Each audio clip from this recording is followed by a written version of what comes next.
Hi everyone, welcome back to my channel. I'm back with another tutorial video, and in today's video I'm going to show you how you can delete a group on your GroupMe account.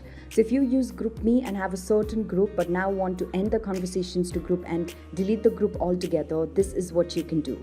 First of all, head over to your GroupMe app and then go to the particular group that you'd like to delete.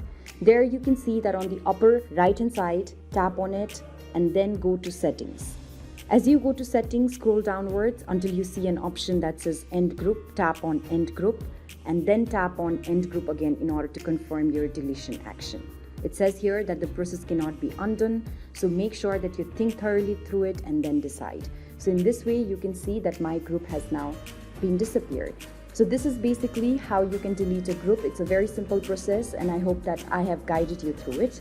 If you found this helpful, don't forget to give this video a thumbs up. Also do share, subscribe to App Guide and push that bell notification so that you are notified each time that we come up with a new tutorial video.